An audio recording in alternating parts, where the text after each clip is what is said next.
बोलो जयकारा बोल मेरे श्री गुरु महाराज की जय। श्री सद्गुरुदेव भगवान की जय। गुरुमुखो, यह मनुष्य जन्म बड़े भाग्य से मिला है और इस जन्म में सतगुरु का साथ मिल जाए तो जीवन ही सफल हो जाए। संसार में प्राणी मन और माया का शिकार बना हुआ है। जगत के सुख, भोग, ऐश्वर्यों तथा रसो भोगों की ओर इसकी रुचि अत्यधिक बढ़ी हुई है। यथार्थ का इसे ज्ञान ही नहीं है। यह मन और माया के धोखे में आया हुआ है। जीव जितनी निजी पूंजी आत्मज्ञान को तो बिल्कुल भुला चुका है। इस संसार में सर्वोत्कृष्ट मानव जन्म का लक्ष्य तो इसे विदित ही नहीं है, ज्ञात ही नहीं है कि क्या। इसलिए वर्तमान समय में महापुरुषों का विश्व का पथ प्रदर्शन आवश्यक है। वे इस ज्ञान और भक्ति के पूर्ण वेता होते हैं तथा रूहानियत अर्थात आध्यात्मिक ज्ञान की प्राप्ति के लिए उनके श्री वचनों पर चलना परम आवश्यक हो जाता है। उनका ध्येय तो केवल भूली भटकी मानवता को सन्मार्ग पर लाना ही है। इसलिए गुरुमुखो, मनमति का त्याग कर गुरुमति को ग्रहण करना, अपने बल, विद्या, बुद्धि, चतुराई तथा अहम भाव का त्याग करके उनके पावन शतुपदेशों को जीवन का ध्येय बनाकर, अपना कर्तव्य बनाकर मन को उस पर सांचे में ढालना ही जीव का परम प्रथम कर्तव्य है।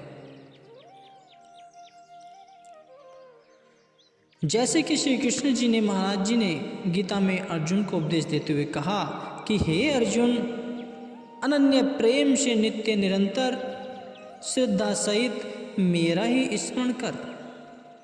आपा भाव मिटाकर निष्काम भाव से सेवा कर। मन वाणी द्वारा सर्वस्व समर्पण करने पर आत्मा को मुझ में एक ही भाव कर मुझको ही प्राप्त करेगा। जीव यदि गुरु उपदेशानुसार चलेगा तो माया का आवरण हट जाएगा। यदि मनमति अनुसार कर्म करेगा, अपने मन के अनुसार कर्म करेगा तो रूह अर्थात आत्मा कमजोर हो जाएगी। पुनः उपदेश देते हुए कहते हैं कि हे अर्जुन, तू ज्ञान मार्ग पर चल। साथ में यह भी उपदेश दिया कि मन और बुद्धि को मेरे हवाले कर, तभी लक्ष्य को पाया जा सकता है। सोचने का विषय है कि शारीरिक निर्वाह के लिए प्रत्येक विद्या को ग्रहण करने के लिए उसी अनुरूप गुण संपन्न शिक्षक की आवश्यकता होती है। तो आत्मिक ज्ञान के लिए आध्यात्मिक गुरु की शरणागति तथा उपदेश की क्या आवश्यकता न होगी।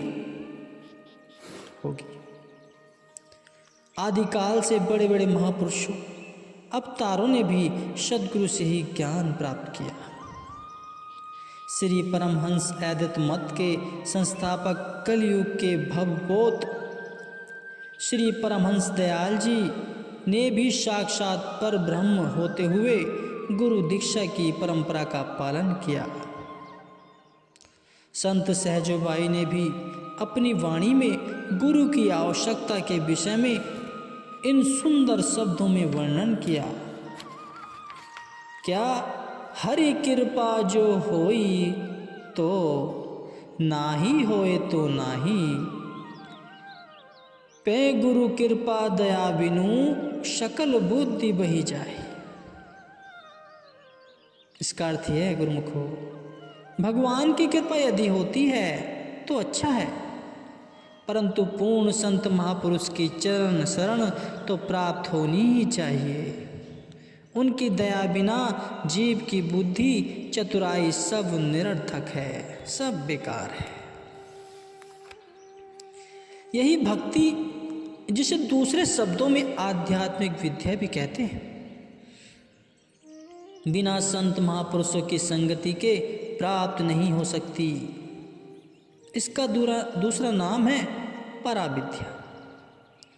उपनिषद वाक्य में जिस विद्या को पराविद्या का नाम दिया गया है, यदि इसके सर्वसाधारण शब्दों में अर्थ बता दिया जाए तो यही कहा जा सकता है कि परे से परे, मानो यह ज्ञान सर्वोपरि है, कर्म और ज्ञानेंद्रियों की पहुंच से परे, इंद्रियों तथा ऐन्द्रिक विषयों से परे, देवी देवताओं की शक्ति से परे। जिस विद्या के द्वारा उसी अविनाशी ब्रह्म को प्राप्त किया जा सकता है वह पराविद्या है।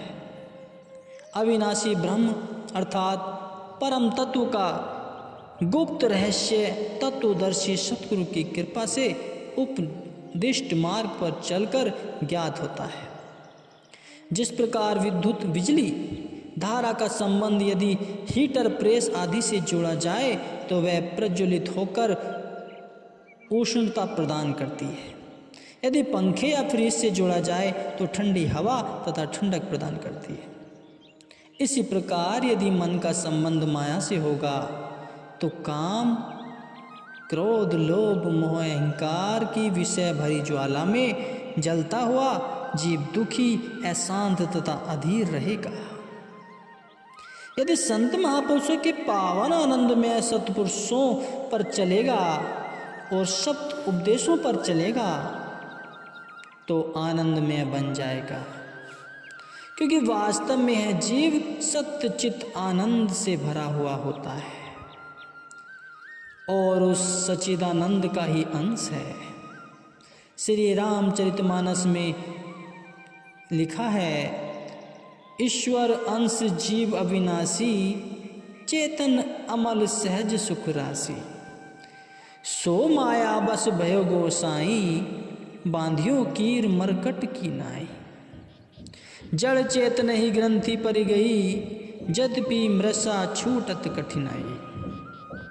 तो गुरुमुखो, यह जीव अविनाशी ईश्वर का ही अंश है, जो चेतन, पाप रहित तथा स्वाभाविक ही सुख का निधान है। फिर भी माया के बस होकर जीव ऐसा बंध गया है जैसे तोता और बंदर स्वयं बंध जाते हैं। बंदर तंग मुंह वाले बर्तन में हाथ डालकर मुट्ठी बंद करने पर फिर नहीं खोलता, इसलिए फंस जाता है, और तोता नलकी में फंसता है। जैसे बंदर और तोता चैतन्य रूप होकर भी जड़ वस्तु में फंस जाते हैं, वैसे ही जीव माया में फंसकर छूट नहीं सकता। जड़ माया और चेतन जीव में गांठ पड़ गई। यद्यपि जीव में माया की गांठ झूठी है, परंतु इसका छूटना कठिन है। इसलिए उस ईश्वर की चेतन सत्ता में मिलकर जीव जब तक आनंदमय बन जाएगा, जब तक विश्राम प्राप्त नहीं कर सकता, आवागमन के चक्र से नहीं छूट सकता। श्री रामचरित के उत्तरकांड में श्री गोसाई जी ने कहा है, गुरु बिन भवनिधि तरई न कोई, जाऊ बिरची शंकर सम होए। गुरु के बिना संसार सागर से कोई पार नहीं हो सकता।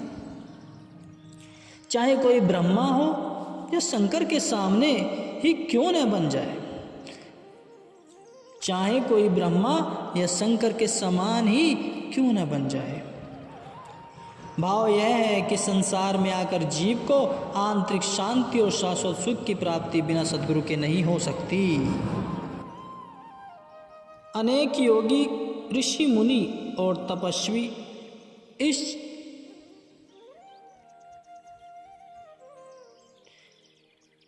चिररतन सुखी की खोज कर रहे हैं, परंतु वह दिव्य आनंद गुरु के बिना उन्हें कहीं भी नहीं प्राप्त हुआ।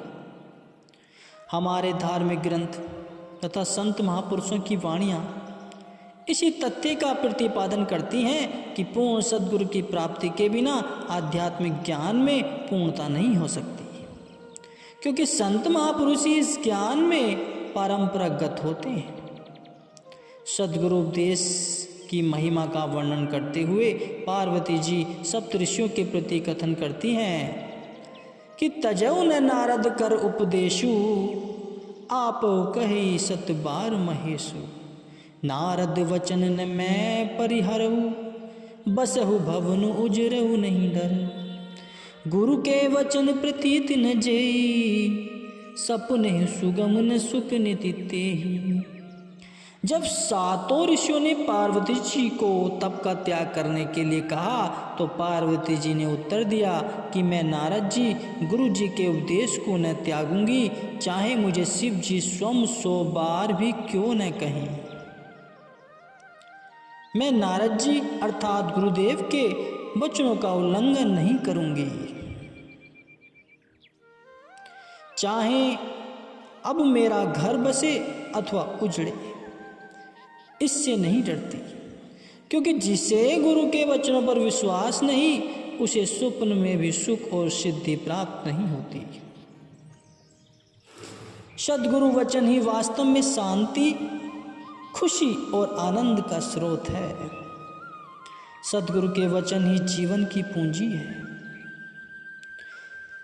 महर्षि नारद जी ब्रह्मा जी के पुत्र होते हुए भी गुरु दीक्षा बिना अधूरे थे।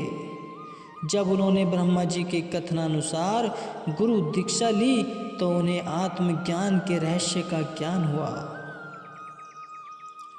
सुखदेव मुनि योगीश्वर होते हुए भी गुरु दीक्षा बिना वैकुंठ से लौटा दिए गए। तो भाव यह है कि गुरु उपदेश वह संजीवनी है जिसका पान करने से काम, क्रोध, लोभ, मोह आदि मानसिक रोग दूर हो जाते हैं और जीव 84 लाख योनियों के आमागमन से छुटकारा पा जाता है। यह वह अमृत है जिसे पीते ही मनुष्य जन्म का ध्येय उद्भासित मनुष्य देह का उद्धार ही हो जाता है।